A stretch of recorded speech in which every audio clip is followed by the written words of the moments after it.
ప్రేమ గల ప్రియమైన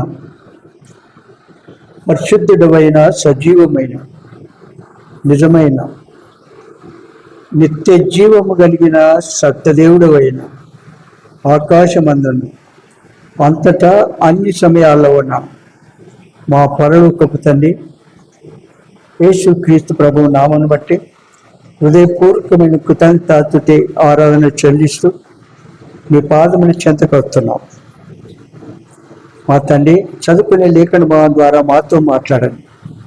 నీ మెల్లని స్వరాన్ని వినిపించాలి. వాక్యపు విలులో మమ్మల్ని మేము పరీక్షించుకొని సరి చేసుకొని యోగ్యమైన రీతిలో వాళ్ళలో పాలు పొందడానికి కృప దయచేది. పాపికి రక్షణ విశ్వాస ఎదుగుదల ముందుకు నడిచే అధికమేమకు నడిపించు. మా సహవాసంతో దీవెనకనగా చేయండి.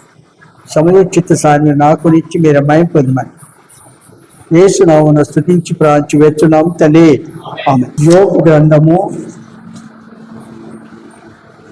39వ అధ్యాయం 5 నుంచి 8 వచనాలు మార్చి చదువుకుందాం. అడవి గాడిదను నేను స్వేచ్ఛగా పోనిచ్చిన వాడెవడు? అడవి గాడిద కట్లను విప్పిన వాడెవడు? నేను అరణ్యము దానికి ఇల్లుగాను, ఉప్పు పర్వతం దానికి నివాస స్థలముగాను నియమించి తిని. పట్టణపు కోలాహలము అది తిరస్కరించను, తోలువాని కేకలను అది వినదు. పర్వతముల పంక్తియే దానికి మేత భూమి, ప్రతి విధమైన పచ్చని మొలకను అది వెదుక్కును.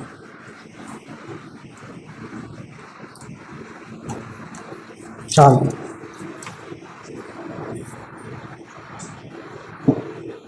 మనం ఇదివరకు గాడిదల సంగతి మనం చాలా చూసాం. గాడిదలు ఎన్ని రకాలు? 3 రకాల గాడిదలు, అవునా? అయితే ఇప్పుడు మనం చదివినది ఏ గాడిద? అడవి గాడిద. ఇప్పుడు మనం చదివినది అడవి గాడిద. ఇక్కడ పరిశుద్ధ గ్రంథములో 3 గాడిదలను చూస్తాం. అడవి గాడిద, కంచర గాడిద, ఊరి గాడిద, అవునా? అడవి గాడిద, కంచర గాడిద, ఊరి గాడిద. ఇది రిఫరెన్స్ అన్నీ చూడం, అప్పుడప్పుడు చెప్తున్నాను కనుక మీకు ఇప్పుడు అడవి గాడిద సంగతి మాత్రం చూస్తాం. ఏమంటున్నా? అడవి గాడిద సంగతి చూస్తాం. సృష్టిలో జంతువులను దేవుడు 2 భాగములుగా విభజించాడు. సృష్టిలో జంతువులను దేవుడు 2 భాగములుగా విభజించాడు. ఒకటి పవిత్రమైనది, 2 అపవిత్రమైనది. అర్థమైందా?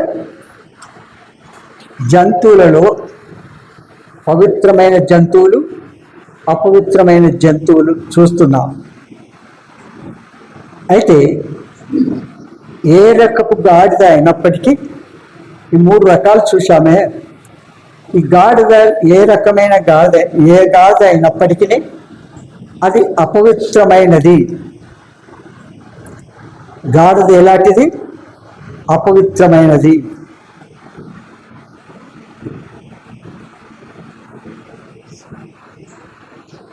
గాడిద పాపములో జన్మించి పాపములో జీవించే పాప మానవునికి చక్కని సాదృశ్యము. ఓకేనా?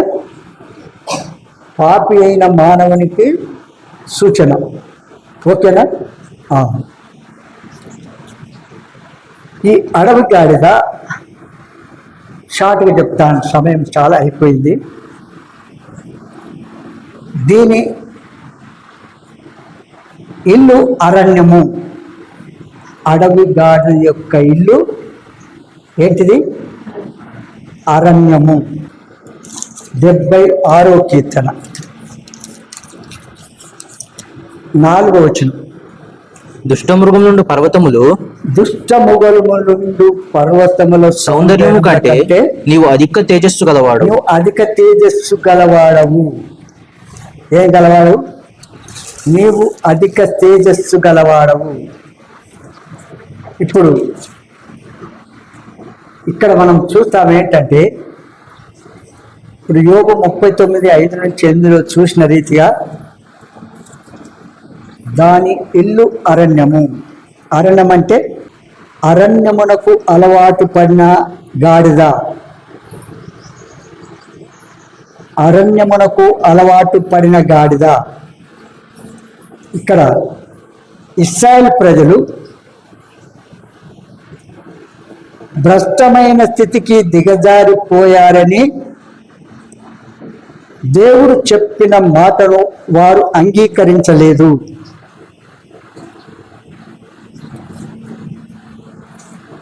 ఇశ్రాయేలీయులు భ్రష్టమైన స్థితికి దిగజారిపోయి దేవుడు చెప్పిన మాట వారు అంగీకరించలేదు. సామెతలు 16వ అధ్యాయం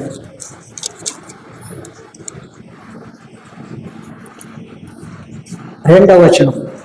ఒకని నడతల నీవు వాని దృష్టికి నిర్దోషములుగా కనబడును. ఒక్కనే నడతలనియు వాని దృష్టికి నిర్దోషులుగా కనబడును. యెహోవా ఆత్మలను పరిశోధించును. ఎవరు పరిశోధిస్తారు? దేవుడైన యెహోవా ఆత్మలను పరిశోధించును. 19వ అధ్యాయం 21వ వచనం. నరుని హృదయములో ఆలోచనలు అనేకములుగా పుట్టును. యెహోవా యొక్క తీర్మానమే స్థిరము. నరుని హృదయములో ఆలోచనలు అనేకములుగా పుట్టును. యెహోవా యొక్క తీర్మానమే ఏంటిది? స్థిరము. 30వ అధ్యాయం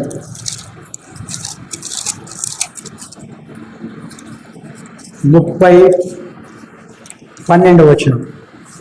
తమ దృష్టికి తాము శుద్ధులై తమ మాలిన్యము నుండి కడుగబడిన వారి తరము కలదు. నుండి కడగబడని వారి తరము కలదు. ఇది చాలా జాగ్రత్తగా వినండి. తమ దృష్టికి తాము శుద్ధులై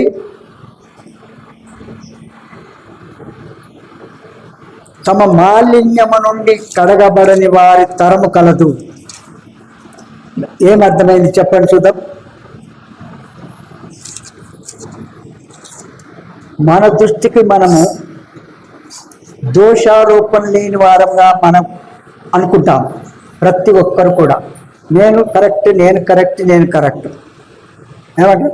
ఇక దోషి ఎవరిగా? దోషి లేనే కదా. వాస్తవేనా? నేను కరెక్ట్ అంటాం. అందరం దేవుని దృష్టికి ఎవరి దోషులు? తమ మాలిన్యము నుండి కడగబడ అంటే దేవుని దృష్టికి మనము కనబడని రహస్య పాపం మనం ఉంది అని తెలుసుకోవాలి.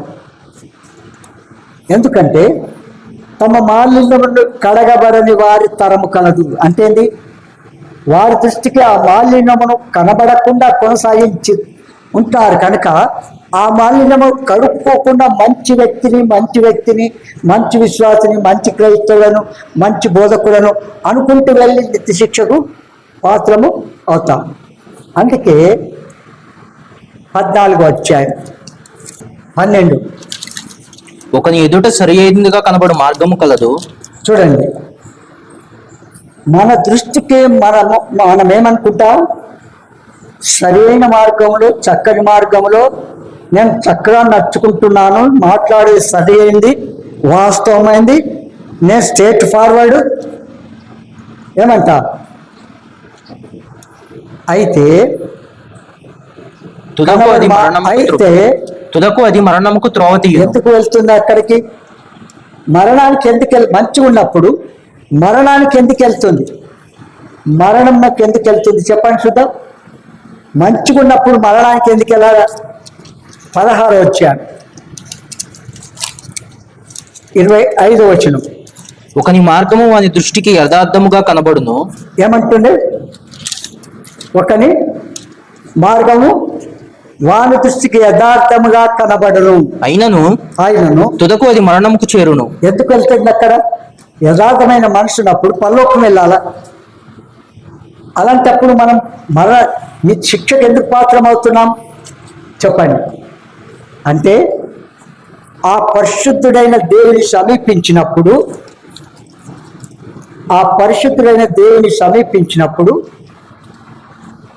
ఆయన పరిశుద్ధతలో మనం పోల్చుకొని చూస్తే, కంపేర్ చేసుకుంటే, దోషులముగానే, పాపాత్ములుగానే, నేరస్తులుగానే కనబడతాము. కానీ మనము మంచి లక్షణాలు మనలో ఆయన దృష్టికి ఉండవు. చెప్తాను, మనందరికీ తెలుసు. ప్రవక్త అయిన యెషయా 6వ అధ్యాయం చదవండి. ప్రవక్త యెషయా 6వ అధ్యాయం 3వ వచనం నుంచి చదవండి. వారు సైన్యములకు అధిపతియగు యెహోవా పరిశుద్ధుడు, పరిశుద్ధుడు, పరిశుద్ధుడు, సర్వలోకము ఆయన మహిమతో నిండి ఉన్నది అని గొప్ప స్వరముతో గాన ప్రతిగానములు చేయుచుండేరి. వారి కంఠ స్వరము వలన గడప కమ్ములు పునాదులు కదులుచు, మందిరము ధూమము చేత నిండగా. వారి కంఠ స్వరము వలన గడప కమ్ములు పునాదులు కదులుచు, మందిరము ధూమము చేత నిండగా. చూడండి, అంటే ఆయన ఆరాధన చేస్తే, ప్రార్థన చేసినప్పుడు గంభీర ధ్వనులతో ఆరాధన చేస్తారు, స్తుతిస్తారు, పాడతారు. కొందరు పాడతారా లేదా? మెల్లగా పాడరు, మనలాగా పాడితే పాడతా లేకపోతే లేదు అన్నట్టుగా ఉండరు. వాళ్ళు పాడే పాట ఎట్లుంటుంది? గంభీర ధ్వనులతో, మరి కప్పులు పైకి ఎగిరిపోయేలాగా పాడతారు. వాస్తవేనా? అక్కడ అట్ట పాడతారు, ఇక్కడ ఇట్లా పాడరు. ఇది చర్చ బాగలేదు, ఇంకో దగ్గరికి వెళ్తారు. వాళ్ళు పరలోకంలోంచి ఊసిపడేలాగా అంత చేస్తారు. ఇక్కడేమో అది ఏమి లేవు, అవన్నీ ఏం లేవు కనుక నేను రాను. మళ్ళీ చదవండి అన్నమాట. వారి కంఠస్వరము వలన గడప కమ్ముల పునాదులు కదులుచు, మందిరము ధూమం చేత నిండగా. నేను చూడండి, అంత గంభీర ధ్వనులతో వారు ప్రభువులు దేవుని దగ్గర ఆయన స్వరంతో ఆరాధిస్తూ, స్తుతిస్తూ, పాటలు పాడుతూ ఉన్నప్పుడు ప్రవక్త ఏమంటాడు? ఆ ప్రభు సమయంలో నిలబడినప్పుడు, అయ్యో నేను అపవిత్రమైన పెదవులు గలవాడను. ఇక్కడ ఏమంటాడు? నేను అపవిత్రమైన పెదవులు గలవాడను. అపవిత్రమైన పెదవులు గల జనముల మధ్య నివసించువాడను. నేను నశించి ఆ జనులు అపవిత్రాలు నువ్వేది కట్టావు? నీది నువ్వు చూసుకోక. అవునా? అర్థమైంది నా మాట? ఇక్కడ చూడండి, ఇక్కడ ఏమంటాడంటే, ఆ జనులు అపవిత్రమైన పెదవులు గల జనముల మధ్య నివసించేవారు. అంటే వాళ్ళ సంగతి నీకే బట్టి ఉంది. నీది నువ్వు ఏడవరావు. అవునా? మన భాషలో చెప్తున్నాను. నేను అపవిత్రుడు అంటే నీ ఒప్పుకున్నావు, నన్ను ఎందుకు అందరూ కలుపుతావు? ఎంత బాగుందా? విడదీసి మాట్లాడితే చెప్తున్నా మీకు నేను. అవునా? నీవు అపవిత్రుడేమో, నేను కాను. ఏమంటావు? వాస్తవా? నన్నెందుకు కలుపుతున్నావు అపవిత్రుడనని అని మనం అంటూ ఉంటాం. అంటాడు ప్రవక్త తెలుసుకున్నాడు. అపవిత్రమైన పెదవులు గల జనముల మధ్య నివసించువాడను నేను నశించి తిని. ఎప్పుడు అంటున్నాడు? దేవుని సన్నిధిలో నిలబడినప్పుడు తన నిజస్థితి తాను గుర్తించి ఏమంటాడు? నేను నశించి తిని. రాజును సైన్యములకు అధిపతియగు యెహోవాను నేను కన్నులారా చూచి తిని అనుకొంటిని. ఏం చేసినాడు? కన్నులారా చూచి తిని అనుకొంటిని. కనుక ప్రభువును సమీపించినప్పుడు మన నిజస్థితి ఏంటిదో తేటగా చూపిస్తా. అంటే చూడండి, అంటే మీకు అర్థం కాదని చెప్తాను. వాక్యం అనే అర్థం దగ్గరికి వెళ్ళినప్పుడు, మన వాక్యము ధ్యానిస్తూ ఉన్నప్పుడు, ఈ వాక్యం అనే అర్థంలో మన సహజ ముఖాన్ని పోల్చుకొని చూస్తున్నప్పుడు, ఇప్పుడు నేను చెప్పినట్టుగా మనకు కనబడుతుందా లేదా? కనబడుతుందా లేదా? నన్ను గురించి చెప్తివి, నేనంటే ఇష్టం లేదు.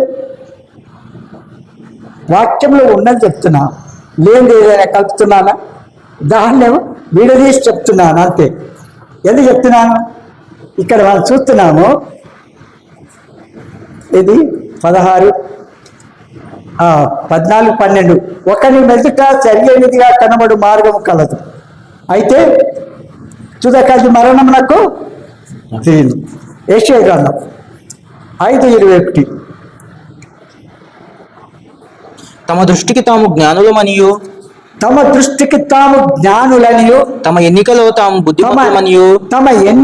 తాము బుద్ధిమంతులనియు తలంచుకుని వారికి శ్రమ. ఎందుకు శ్రమ? మరి ఎందుకు శ్రమ చెప్పండి? శ్రమ ఎందుకు అన్నా? చూడు, 25 చదవండి. కీడు మేలనియు మేలు కీడనియు చెప్పుకొని చీకటి వెలుగనియు వెలుగు చీకటి అని ఎంచుకొని వారికి శ్రమ. చూడండి, చేదు తీపి అని తీపి చేదు అని ఎంచుకొని వారికి శ్రమ. అవునా? ఎందుకో చూసుకోండి. ఇక దాని విషయం నేను ఎక్కువ చెప్పను. ఎంత చెప్తున్నానంటే, వాక్యపు వెలుగులో మనం సహజ ముఖం కనబడినప్పుడు దాన్ని వెంటనే సరి చేసుకునే స్వభావం మనలో ఉండాలి. పరిశుద్ధాత్మ దేవుడు మనతో మాట్లాడుతూ ఉన్నప్పుడు, మన నిజస్థితిని తెలియచేస్తూ ఉన్నప్పుడు, అది వాస్తవమైతే ఈ రకమైన పాపం నాలో ఉంది, నన్ను క్షమించు ప్రభా అని అనడం తప్ప దాన్ని కప్పు పెట్టుకొని పోవడం ద్వారా నష్టం మనకైనా ఇంకొకరికైనా మనకే నష్టం. కప్పి పెట్టకూడదు. అందుకొరకు దాని ఇల్లు ఏంటి? అరణ్యంలో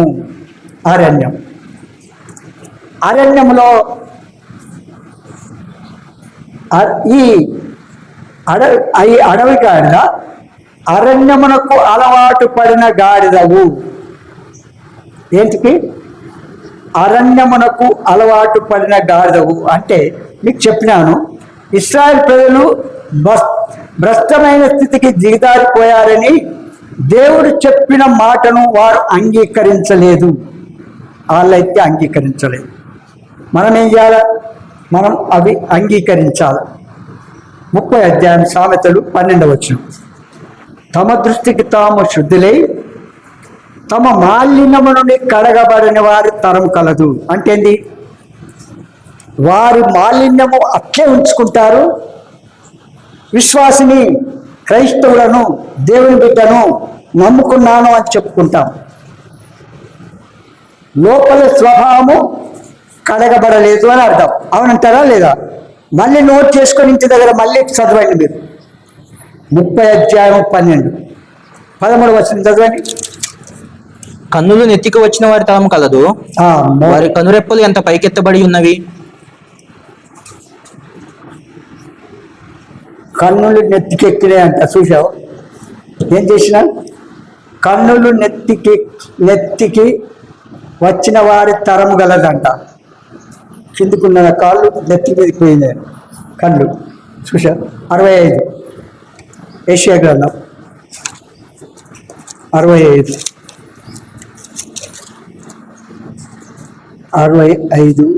వచనం. వారు మా దాపునకు రావద్దు, వారు మా దాపునకు రావద్దు, ఎడముగా ఉండుము, నీకంటే మేము పరిశుద్ధులమని చెప్పుదురు. వీరు నా నాసికారంధ్రములకు పొగవలెను, దినమంతయు మండుచుండు అగ్ని వలె ఉన్నారు. చూడండి, వారు మా దాపునకు రావద్దు. ఎడముగా ఉండు అంటే ఏంటి? దూరంగా ఉండు, దగ్గరికి రావద్దు, మా జోలికి రావద్దు. అంతేనా? ఎవరు అంతేనా? మా దాపుకు రావద్దు అంటే మా జోలికి రావద్దు, మన భాషలో చెప్తున్నా.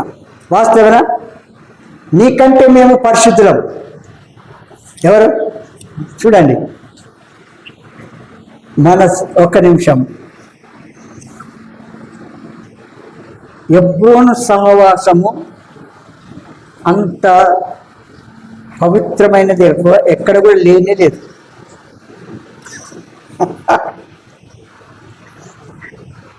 ఏమంట అని చెప్పుకుంటాం మనం, అవునా?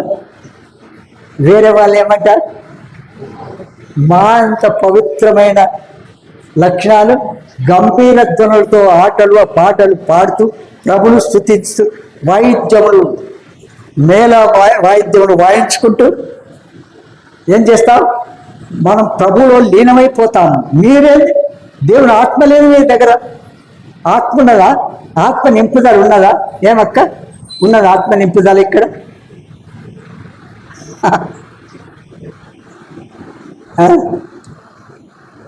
ఎట్లా ఉంది చూడండి. కనుక ఎంత బాగుంది కదా మన జీవితంలో. వారు మా దాపునకు రావద్దు, ఎడమ కావద్దు, దూరంగా ఉంది. ఇంకా నీకంటే మేము పరిశుద్ధమని చెప్పుదురు. వీరు నా నాసికారంధములకు పొగవలెను, దినమంతయు మండుచుండు అగ్నివలె ఉన్నారు. అలాంటి వారు ఎట్టున్నారంట? దేవునికి ఎట్టున్నారంట వాళ్ళు? నా నాసికారంధములో ఏమే పొగవలెను, దినమంతయు మండుచున్న అగ్నివలె ఉన్నారంట వాళ్ళు. నేను పరిశుద్ధులని చెప్పుకున్న ప్రభువుకు చెప్పుకుంటే ప్రభు దృష్టికి ఎలాగున్నారు? ఇలాంటి. అందుకే అలాంటి వారు అప్పుడు ఇప్పుడు కూడా ఉన్నారు, అవునా? ఆనాడు ఉన్నారు, ఈనాడు కూడా ఉన్నారు. 64:6 వచనం. మేమందరము అపవిత్రం వంటి వారమైతిమి. మేమందరము అపవిత్ర వంటి వారమైతిమి. మా నీతి క్రియలన్నీ మురికి గుడ్డ వలె నాయను. మేమందరము ఆకువలే వాడిపోతిమి. ఆకువలే వాడిపోతినా? గాలివాన కొట్టుకొని పోనట్లుగా మా దోషములు మమ్మల్ని కొట్టుకొని పోయేను. దోషములు కొట్టుకొని పోతున్నాయి, గాలివాన కొట్టుకొని పోను. మేమందరం అపవిత్ర వంటి వారమైతిమి. ఒప్పుకుంటామా? పవిత్రముగా ఉన్నామా? మనం ఎప్పుడు కూడా అపవిత్రత మనకు కలగదు కదా? కలుగుతుందా? ఎంత పరిశుద్ధులం! ఇంతకుముందు చెప్పాం కదా, మేము పరిశుద్ధం, మా దగ్గరకు జావద్దు, మీరు అపవిత్రులు వేరుగా ఉండండి అంటాము. ఏమంటా? ఎంత చక్కగా ఉంటుంది. మా నీతి క్రియలను మురికి గుడ్డవాలి. దేవుని దృష్టికి మన స్వనీతి ఎట్లుది? మురికి గుడ్డలాగున్నది. మురికి గుడ్డ అంటే బస్ బాడీ సర్వీసింగ్ దాంట్లోకి వెళ్ళండి. ఆ మైల వాటిని సర్వీస్ చేసిన ఆ గుడ్డ ఎట్లుంటుంది? ఒక వెహికల్, ఒక కారు లేకపోతే లారీ, ఏదో బస్సు తుడిచే బట్ట ఎట్లుంటుంది? వైట్గా ఉంటుందా? తెల్లగా ఉంటుందా? అలాగనే మన నీతి క్రియలు ఆయన దృష్టికి అట్లున్నాయంట. మన స్వనీతి దేవుని దృష్టికి ఎట్లుందంట? మురికి పేలికలా ఉన్నాయి అంటాడు. మురికి పడ్డాడు. మేమందరము ఆకువలే వాడిపోయాం. ఎందుకు? ఆకువలే వాడిపోతుంది. గాలివాన కొట్టుకొని పోవునట్లుగా మా దోషము మమ్మను ఏమవుతున్నాయి? కొట్టుకొని పోవచ్చున్నవి. 2వ రాజగ్రంథము 14వ అధ్యాయము. ఒక్క నిమిషం. 14వ అధ్యాయం 26వ వచనం చదవండి. ఏలయనగా అల్పులేమి గనులేమి ఇశ్రాయేలు వారికి సహాయులు ఎవరునూ లేకపోయి. ఇశ్రాయేలు వారికి సహాయులు ఎవరునో లేకపోయింది. ఇశ్రాయేలు వారికి ఎవరు? 25 యెహోవా ఇశ్రాయేలు వారు పొందిన బాధ ఘోరమైనది అనుకునేను. ఇశ్రాయేల్ పేరు ఆకాశం క్రింద నుండి తుడిచివేయనని ఇశ్రాయేలీయుల పేరు ఆకాశము క్రింద నుండి తెరిచివేయనని యెహోవా సెలవిచ్చి ఉండెను గనుక ఆ యెహోవాషు ఆ కుమారుడైన యెరోబాము ద్వారా వారిని రక్షించెను. యెహోవాషు కుమారుడైన యెరోబాము ద్వారా వారిని రక్షించను. అవునా, వారిని రక్షించను.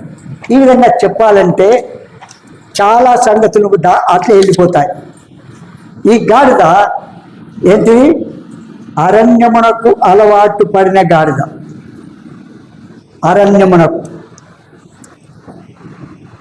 అరణ్యములో విష జంతువులు ఉంటాయి, రాకు పురుగులు ఉంటాయా? మన హృదయములో అరణ్యము అనేది మాట మనం అనుకుందాం. అది దాని వెదకు గాడిదలో ఏది అలసి ఉండదు. అడవి గాడిద స్వభావం ఎలాంటిదంటే దాని ఇల్లు అరణ్యము. 39:6 నేను అరణ్యమును దానికి ఇల్లుగాను ఉప్పు పరం దానికి నివాస స్థలముగాను నేను అరణ్యమును దాని ఇల్లుగాను ఉప్పు పర్రను దానికి నివాస స్థానముగాను నియమించి తిని. ఆ ప్రభు అంటాడు, నేను అరణ్యమును దానికి ఇల్లుగాను ఉప్పు పర్రను దానికి నివాస స్థలముగాను నియమించి తిని. ఏమర్థమైంది చెప్పండి? ఇప్పుడు చెప్పండి, మీకేమర్థమైంది?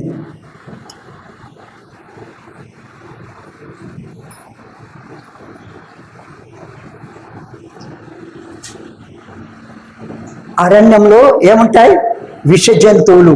అవునా, రాకు పురుగులు, నానా రకములైనటువంటి లక్షణాలు. అలాంటి స్వభావం మనిషిలో ఉంది. మనం మొదట ఏమనుకున్నాం? గాడిద పాపి అయిన మానవునికి సాదృశ్యము అన్నాం. అవునా, అలాంటప్పుడు ఈ గాడిద, అడవి గాడిద అరణ్యమున కలవాటుగా అంటే ఏంది? మేత లేని స్థలం, విష జంతువులు ఉన్న స్థలంలో పెరుగుతుంది కానీ, విష జంతువులు ఉన్న స్థలంలో తిరుగుతుంది కానీ ఎక్కడ? ఎందుకు? దానికి అలవాటు పడింది కనుక విష జంతువులు ఉన్న స్థలంలో తిరుగుతుంది కానీ. ఇక్కడ ఏమంటాడు? ఉప్పు పర్ర అంటే మేత లేని స్థలం. ఏం తరం? దీన్ని ఎట్లా అర్థం చేసుకుందాం చెప్పండి చూద్దాం. మీకు అర్థమైంది చెప్పండి, ఏ పర్లేదు. ఉన్న నలుగురమైనా చెప్పండి.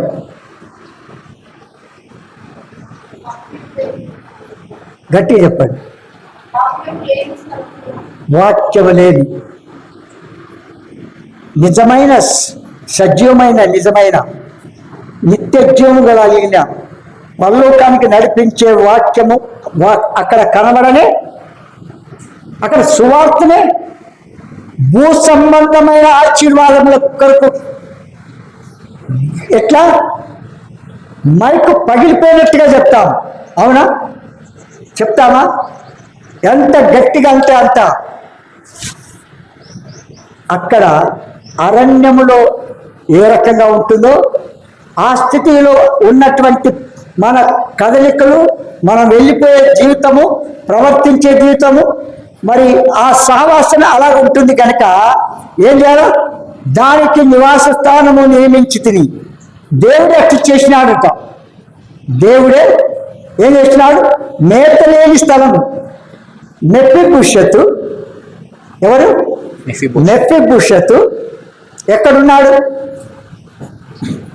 లోదబార్లో ఉన్నాడా?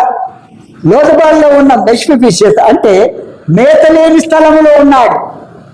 అట్టు మేత లేని స్థలంలో అంటే దేవుని వాక్యము, సరైన వాక్యము లేని స్థలంలో కొనసాగుతున్నాడు. వారి లక్షణాలు, క్రియలు విష జంతువుల రూపంలో ఉంటాయి. అరణ్యంలో తిరిగే వ్యక్తి యొక్క లక్షణాలు ఏముంటాయి? విష జంతువులు తిరిగే లక్షణాలు ఉంటాయి. అయితే అక్కడ మరి ఇక్కడ ఏమంటారంటే లోదబారులో ఉన్నటువంటి మెఫీబోషెతుకు దేవుడు యోనాతాను బట్టి ఆయన కుటుంబంలో ఎవరైనా మేలు చేయడానికి నేను రెడీ ఉన్నాను, ఎవరైనా ఉన్నారా అంటే కుంటివాడైనా మెఫీబోషెతు ఉన్నాడు. వాళ్ళ దాదిని ఎత్తుకొని యుద్ధం జరుగుతూ ఎత్తుకొని పరిగెత్తి కింద పడేస్తే కాలు విరిగిపోయింది కనుక కాలు విరిగిపోయిన వాళ్ళు ఉన్నాడు అక్కడ అంటే పిలిపియండి అన్నాడు. పిలిపియండి అంటే ఆ మెఫీబోషెతు రాజు బల్ల మీద కూర్చొని ఎక్కడ రాజు తినే భోజనం తినుకుంటూ అంటే అర్థము అరణ్యములకు అలవాటు పడినటువంటి మేతలేని స్థలంలో ఉన్నటువంటి నేను ఆ జీవితాన్ని ఒక రాజవంశములకు చెందిన వ్యక్తిలాగా మార్చడానికి దేవుడు సిద్ధంగా ఉన్నాడు. కానీ నీ అరణ్య లక్షణాలు విడిచిపెట్టడం లేదు. అరణ్య లక్షణాలు విడిచిపెట్టకపోతే దాని దగ్గరికి రాకపోతే మెఫీబోషెతు ఆ భోజనం తినేవాడా, రాజు తినే తిండి తినేవాడా, రాజు వస్త్రాలు ధరించేవాడా, రాజు అంత సుఖం సుఖించేవాడా చెప్పండి. అలాగనే మన జీవితంలో దేవుడు అట్లా నిన్ను నన్ను మార్చడానికి ఇష్టపడుతున్నాడు. కానీ అరణ్య లక్షణాలు విడిచిపెట్టి ఆ దేవుని దగ్గరికి రావడం నీకు ఇష్టం లేదు. అరణ్యంలో ఉన్నటువంటి లక్షణాలను విడిచిపెట్టి దేవుని దగ్గరికి, ఎందుకంటే నేను అరణ్యమును దానికి ఇల్లుగాను, ఉప్పు పర్రును దానికి నివాసస్థానముగాను నియమించి తిని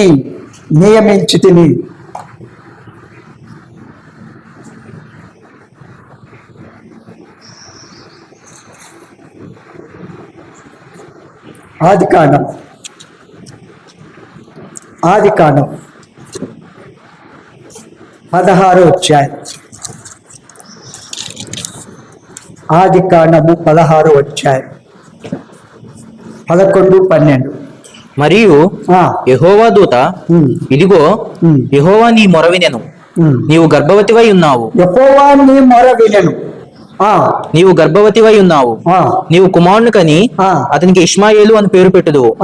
అతడు అడవి గాడిద వంటి మనుష్యుడు. అయిపోయి పుట్టుకతోనే దేవుడే చెప్పేసింది. అవునా? ఇప్పటికీ అదే లక్ష్యం ఎప్పుడే పోయిందా? ఆ స్వభావం పోయిందా? చెప్పండి. అడవి గాడిద వంటి మనుషుడు, అతని చెయ్యి అందరి చేతులు అతనికి విరోధముగా ఉండును. అతడు తన సహోదరులందరి ఎదుట నివసించిన దానితో చెప్పగా, చూడండి వారికి ఇద్దరికి ఎంత మంచి ప్రేమ కదా. వారి మీద వీనికి, వీని మీద వానికి, ఎప్పుడు చూసినా అదే పని. కనుక అడవి గాడిద యొక్క లక్షణాలు ఉన్నవారితో స్నేహము చెయ్యకూడదు. అడవి గాడిద లక్షణాలు ఉన్నవారితో స్నేహము చెయ్యకూడదు. అందుకే ఇక్కడ అంటాడు, దాని ఇల్లు అరణ్యం అనగా క్రూర జంతువులు ఉండే స్థలం, విష సర్పములు ఉండే స్థలం, క్రమముగా లేకుండా సహజముగా పుట్టి పెరిగే ఫలములు లేని చెట్టు. క్రమము లేకుండా పెరుగుతాయి కొన్ని చెట్లు, నీళ్ళు పోసి పెంచేవి కావు, తమంతట తాము పెరుగుతుంటాయి. వాస్తవేనా? తుమ్మ చెట్టు నీళ్ళు పోసి పెంచుతారా? చింత చెట్టు నీళ్లు పోసి పెంచుతారా? ఈత చెట్టు నీళ్లు పోసి పెంచుతారా? తాటి చెట్టు నీళ్లు పోసి పెంచుతారా? తమంతట తాము పెరిగిపోతాయి. అవునా? ఈ తుమ్మ చెట్టు పెరుగుతూ అబ్బా చాలా బాగుంది దీన్ని నీడ అనుకుంటూ వెళ్తామా? దాని చెట్టు కింద అంతా ఏముంటాయి? అదే మంచిగా అనిపిస్తుంది మనకు కదా. ఇలాంటి వారికి, అడవి గాడిద లాంటి వాళ్ళకు అలాంటి స్వభావం కలిగిన వారే మంచి అనిపిస్తుంది. అవునా? క్రమము లేకుండా సహజముగా పుట్టి పెరిగే ఫలములు లేని చెట్టు, ఇంకోటి ఫలములు లేని చెట్టు తుమ్మ చెట్టు ఏం ఫలం వస్తుంది? వస్తుందా? అసలే రాదు. ఇంకేమంటాడు? అలాంటి చెట్టులు నరకబడి ఏం చేయాలి? కాల్చబడే చెట్లుండే స్థలం అది. ఇలాంటిది నరికి కాల్చబడే స్థలం ఉండే చెట్టు అది. అవునా? అలాంటి సమాజంలో మనం పెరిగితే ఎట్లుంటుంది? మన స్వభావం ఎట్లుంటుంది? మన జీవితం ఎట్టు, మన తలంపు ఎట్లుంది, మన క్రియలు ఎలా ఉన్నాయి, ఎట్టు కొనసాగుతున్నాం? ఇది పాపము లోకమునకు, దుష్ట లోకమునకు సాదృశ్యముగా ఉన్నది. అరణ్యము దేనికి? పాప లోకమునకు, దుష్ట లోకమునకు సాదృశ్యముగా ఉన్నది. అలాంటి అరణ్యములో తిరిగే క్రైస్తవులుగా ఉన్నవారు, వారి స్వభావం మారుతుందా? అది విచ్చలవిడిగా పెరుగుతుంది కనుక వారి జీవితంలో పశ్చాత్తాపము, మారు మనసు అది కలగదు. కలుగుతుందా? ఎంత చెప్పినా నీది నువ్వు చేసుకుని, నువ్వు వెళ్తున్నా వెళ్ళండి, నేను రాను. అవునా? నేను వెళ్తున్నా, నువ్వు వెళ్ళు, నేను రాను. నన్ను కొడతాడు, లేకపోతే అయ్యారు ఏమంటావు? ఇట్లా కొట్టి మాటలు ఎట్లా ఉంటాయి కనుక ఇది పాపాత్ముడు కూడా పాపములో జన్మించి పాపములతో కలిసి జీవించుతున్నాడు. అవునా? పాపాత్ముడైన మానవుడు కూడా పాపములో పుట్టి పెరిగి పాపములోనే జీవిస్తూ ఉన్నాడు. అవునా? జీవిస్తూ ఉన్నాడు. తర్వాత రెండవది, దాని నివాసము, అడవి గాడిద యొక్క నివాసము ఉప్పు పర్ర. ఇప్పుడు చెప్పిన మేత లేని స్థలం ఎక్కడ ఉంటుంది? ఇది ఎక్కడ నివసిస్తుంది? ఆత్మీయ లక్షణములు, దేవుని జీవ సత్యవాక్యము లేని స్థలంలో తిరిగి కూర్చుంటాడు.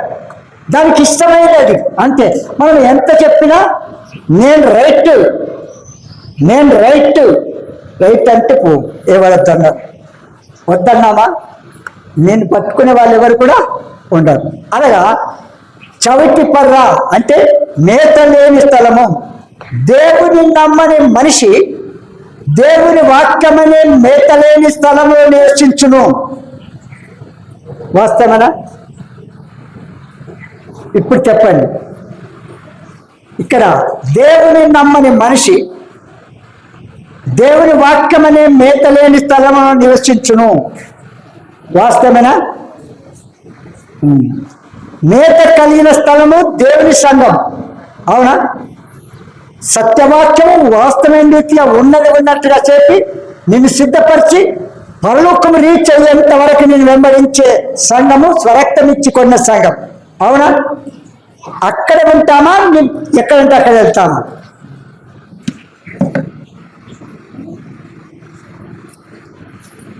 కనుక మన జీవితంలో దేవుని వాక్యము అక్కడ సమృద్ధిగా దొరుకును. ఎక్కడ? స్వరక్తం ఇచ్చి కొనబడిన సంఘంలో ఏం దొరుకుతుంది?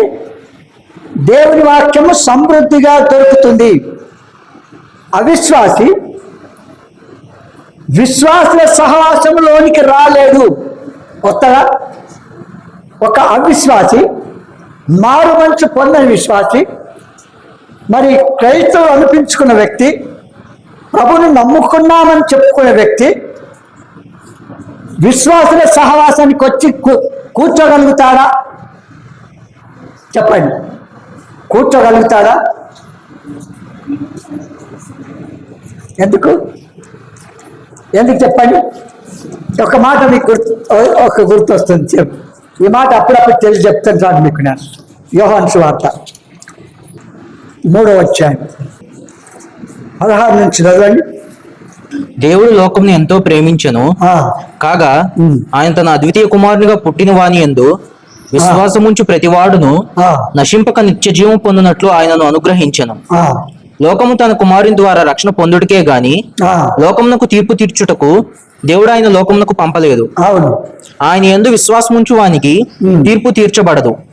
విశ్వసింపని వాడు దేవుని అద్వితీయ కుమారుని నామమందు విశ్వసింపలేదు కనుక వానికి ఇంతకు మునిపే తీర్పు తీర్చబడెను. ఆ తీర్పు ఇదే.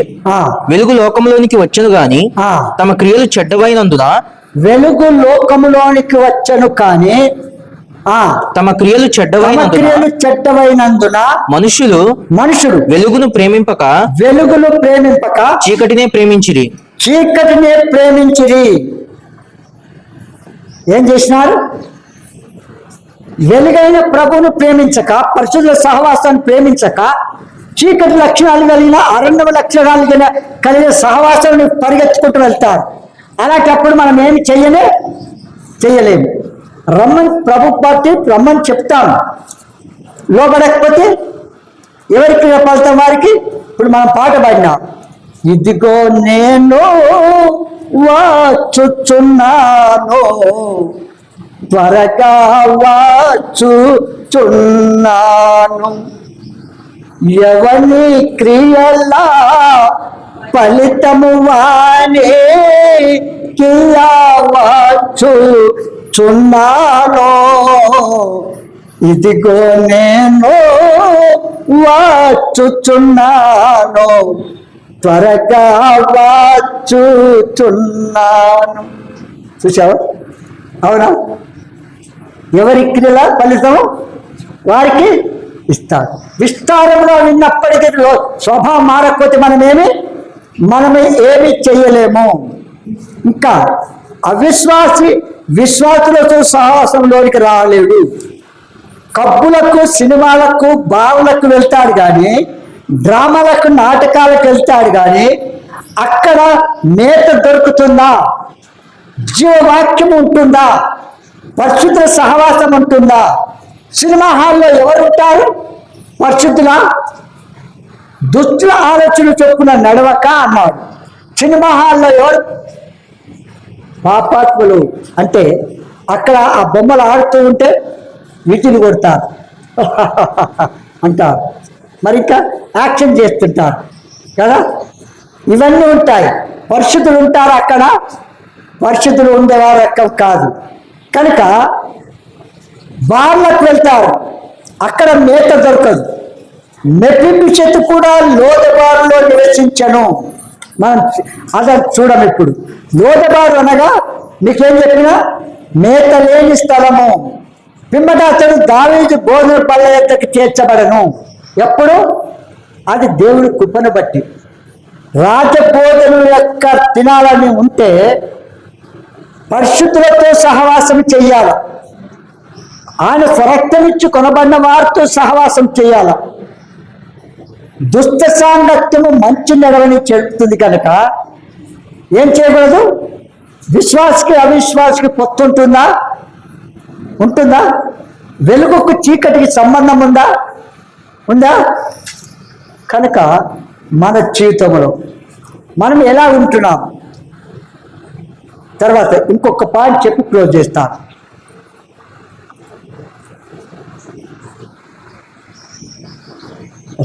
మూడవది దాని స్వభావము.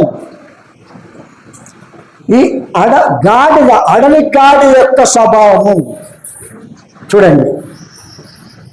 పట్టణపు కోలాహలమును అది తిరస్కరించును, తోలివాని కేకలు అది వినదు. నేను తోలుతున్నాను అనుకోనండి, నా మాట వింటదా? లక్ష్యం చేస్తుందా? పట్టణపు కోలాహలము యోబు 39 7వ వచనం. పట్టణపు కోలాహలమును అది తిరస్కరించును, తోలువాని కేకలను అది వినదు. అది ఏం లేదు, తోలువాని కేక అది వినదు. చాలు, ఒక్క నిమిషం. తోలువాని కోలాహలం అంటే స్వభావము అని అర్థం. దాని స్వభావము ఏంటి? ఆ పట్టణం యొక్క స్వభావం అది తిరస్సు. అంటే ఎంతనన్నా కేకలేదు, ఎంతనన్నా చెప్పుకో, నాది నాకే, నీది నీకే, నేను మాత్రం మారను, నా జీవితం ఉండదు. ఇది దాని యొక్క లక్ష్యం. అందుకంటాడు పట్టణపు కోలాహలమును అది తిరస్కరించును. అంటే వాళ్ళు ఆటలు ఆడుకుంటూ జంప్ చేసుకుంటూ ఎగురుతూ ఉంటారు. ఉంటే అప్పుడు ఏమంటే దానికి ఒక లెక్కలా ఉంటుందా? అసలు ఉండదు. ఏమంటున్నా చూడు, 16 వచనం చదవండి. తన పిల్లలు తనవి కానట్టు పిల్లలు తనవి కానట్టు వాటి ఎడల అది కాఠిన్యము చూపును. ఎంత మాట నోట్ చేసుకోండి ఈ మాట. తన పిల్లలు తనవి కానట్టు వాటి ఎలా అది కాఠిన్యము చూపును. దాని కష్టము వ్యర్థమైన కాఠిన్యం చూపిస్తుందట. చూడు, దాని కష్టము వ్యర్థమైన దానికి చింత లేదు. ఏం లేదు, వ్యర్థమైన చింత లేదు. దాని పిల్లల సంగతి దానికి పట్టింపు లేదు. ఇది మన స్వభావం. ఇది నా స్వంత తలంప లేకపోతే దేని వాక్యాన్ని మీకు తెలియజేస్తున్నాను. ఎన్ని వచనం చదవండి. పర్వతములు పంక్తి దానికి మేత భూమి, పర్వతముల పంక్తి దానికి మేత భూమి. ప్రతి విధమైన పచ్చని మొలకను అది విధమైన పచ్చని మొలకను అది వెతుక్కుకొనును. అంటే దానికి విశ్రాంతి లేదు. 11వ అధ్యాయం యోబు గ్రంథము 11వ అధ్యాయం 12వ వచనం. అయితే అడవి గాడిద పిల్ల నరుడై పుట్టిన నాటిని గాని చూడు, అడవి గాడిద పిల్ల నరుడై పుట్టిన నాటికే కానీ బుద్ధిహీనుడు వివేకి కాడు. అమ్మా, ఈ గాడిద మనిషి పుడతాడు ఎప్పుడు? అడవి గాడిద మనిషి పుడతాడా? అంటే దాని అర్థం ఏంటి? బుద్ధిహీనుడు వివేకి అంటే వాడు ఎన్నడూ కూడా వాడి జీవితం మారదు అని అర్థం. చూడండి ఎంత స్పష్టంగా నాకు చెప్తున్నాడు చూడండి. అయితే అడవి గాడిద పిల్ల నరుడై పుట్టిన నాటికి కానీ బుద్ధిహీనుడు వివేకి కాడు. బుద్ధిహీనుడు వివేకి కాడు. అరణ్యంలో తిరిగే వాడికి వివేకి తెలివి వస్తుందా? మారు మనసు పొత్తాడా? వాని లక్షణం వేరు. వారి ఒక్కటి మాత్రం తెలుసుకోవాలి, కన్నీటితో పట్టుదలతో భారంతో వ్యక్తిగతంగా కుటుంబముగా సంఘముగా మనం ప్రార్థన చేసినామంటే దేవునికి అసాధ్యమైనది ఏది కూడా ఉండదు. ఎంత పాపినైనను రక్షించుటకు సిద్ధంగా ఉన్నాడు. ఎంత భయంకరమైన పాపి! పాపాత్మురాల్ని దగ్గర తెచ్చి పెడితే శిక్షించాడా? చెప్పండి.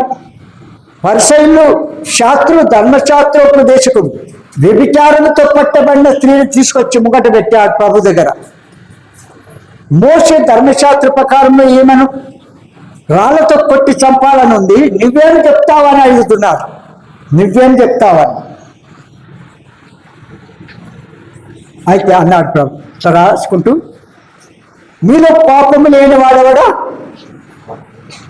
రాయి వేసి చంపండి అన్నాడా? అంటే అందరు చంపకుండా పోయినట్టు ఎవరు? అందరు నీతిమంతులే, పరిశుద్ధులే కదా, అవునా? అందరు పరిశుద్ధులా?